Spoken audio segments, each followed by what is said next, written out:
नमस्कार मित्रों। आपने यदि आसमान में बादल छाए हुए हैं, पक्षी उड़ रहे हैं, तो क्या कभी किसी को यह कहते हुए सुना है कि बादल पर पक्षी उड़ रहे हैं? अक्सर लोग यही कहते हैं कि आसमान में पक्षी उड़ रहे हैं। क्या कभी आपने विचार किया कि ऐसा क्यों कहते हैं?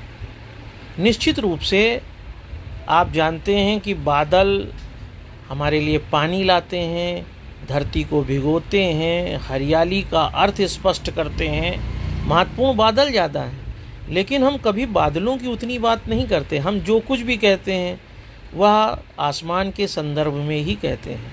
आसमान में ही हमको सूरज निकलता दिखाई देता है, आसमान में ही हमें पक्षी उड़ते दिखाई देते हैं। इसका सिर्फ एक कारण है कि आसमान जैसा शब्द स्थायी है।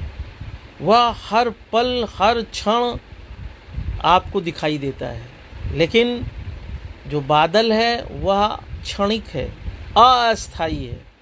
वह किसी समय विशेष पर आता है, अपना काम करता है, चला जाता है। तो समाज में भी, दुनिया में भी जो टेम्परेरी है वह कितना भी महत्वपूर्ण आपके लिए हो, आप कभी उसकी बात नहीं करते हैं। लेकिन जो परमानेंट है वह भले ही आपके लिए कुछ ना करे, लेकिन आप हर बात में उसका जिक्र करते हैं और उसी की बात करते हैं। यही कारण है कि हम आसमान की बात तो करते हैं, लेकिन बादल की बात नहीं करते, जबकि बादल हमको कुछ ज़्यादा देता है।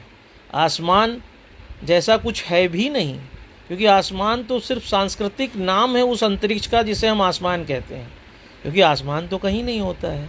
लेकिन बादल होता है, जो होता है लेकिन सिर्फ टेम्परेरी होता है। इसलिए हम कभी भी हर पल उसका ना जिक्र करते हैं ना बात करते हैं।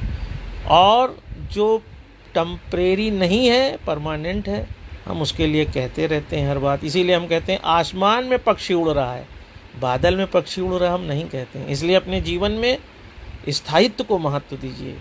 टेम्परेरी कुछ भी अच्छा नहीं होता है, समाज उसको स्वीकार नहीं करता है। आप देखते होंगे जो टेम्परेरी है हम उसकी जितना सम्मान नहीं करते जिसका स्थायित्व की करते हैं। किसी का किराए का मकान है हम उसे उतना अच्छा नहीं मानते जिसका अपना बना बनाया मकान है, जो स्थायी हो गया रहने में, हम उसे ज़्यादा अच्छा समझते हैं। इसलिए जीवन में स्थायित्व को महत्व दीजिए, टेम्परेरीनेस को नहीं। यही मैं आलोक चांटिया आपसे समझाना चाहता हूँ।